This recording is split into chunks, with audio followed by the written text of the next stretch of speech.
ক্রিকেটারদের অবস্থা যখন ছেড়ে দেমা কেঁদে বাঁচি, মেয়ে ফুটবলাররা তখন যাকে পাচ্ছে তাকেই হারিয়ে দিচ্ছে। মেয়েরা যখন ডানা মেলে উঠছে, মিরাজ শান্তরা তখন মুখ থুবড়ে পড়ছে।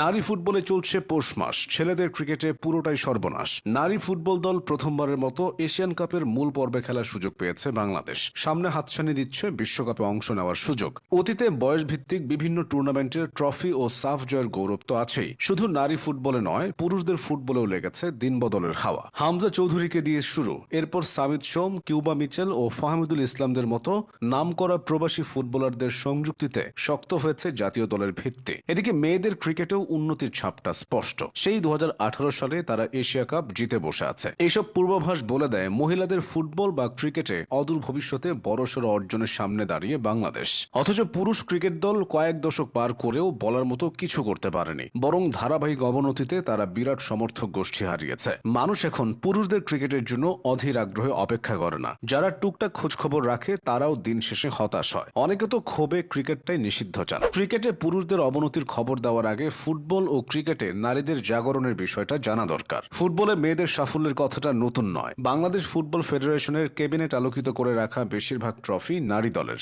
বিশেষ করে বয়সভিত্তিক ফুটবল দলের। বয়সভিত্তিক নারী ফুটবলাররা দেশবাসীকে জয়ের স্বাদ উপহার দেওয়া শুরু করে 2015 সালে এএফসি অনূর্ধ্ব 14 আঞ্চলিক টুর্নামেন্ট থেকে। তখন থেকে মূলত এই অঙ্গনে নতুন সম্ভাবনার দ্বার উন্মোচিত হয়। এরপর ধীরে ধীরে আসতে থাকে সফলতা। একাধিকবার এএফসি অনূর্ধ্ব 14 আঞ্চলিক চ্যাম্পিয়ন হওয়া ছাড়াও এএফসি অনূর্ধ্ব 16 টুর্নামেন্টের বাছাই পর্বে চ্যাম্পিয়ন হওয়া, সাফ অনূর্ধ্ব 15 এবং অনূর্ধ্ব 18 টুর্নামেন্টে চ্যাম্পিয়ন হওয়া, সব সাফল্যই ধরা দেয়। বয়সভিত্তিক দলের এই সফলতা পরবর্তীতে ইতিবাচক প্রভাব ফেলে জাতীয় দলে। বাংলাদেশ নারী ফুটবল দলে এখন যে তারকারা আছেন তারা বয়সভিত্তিক দলগুলো থেকে এসেছেন। জাতীয় দলে এসেও তারা খেই হারিয়ে ফেলেননি। টানা দুইবার জিতিয়েছেন দক্ষিণ এশিয়ার ফুটবলের শ্রেষ্ঠত্ব তথা সাফের শিরোপা। দক্ষিণ এশিয়া ছাড়িয়ে বাংলাদেশ নারী ফুটবল দল এখন গোটা এশিয়ার মধ্যেই অপ্রতিরোধ্য হয়ে উঠেছে। র্যাঙ্কিং এর 60-70 ধাপ উপরে থাকা দলগুলোকেও তারা হারিয়ে দিচ্ছে। আন্তর্জাতিক ফুটবলে নারী দলের সাফল্যের পাল্লা ভারী করার ক্ষেত্রে কোচ পিটার বাটলারের অবদানটা অনেক। বাটলার দলটাকে নিয়ন্ত্রণে রেখেছেন। তিনি যেভাবে কাজ করতে চেয়েছেন সেভাবেই হয়েছে। বিশৃঙ্খল পরিবেশ সৃষ্টি করা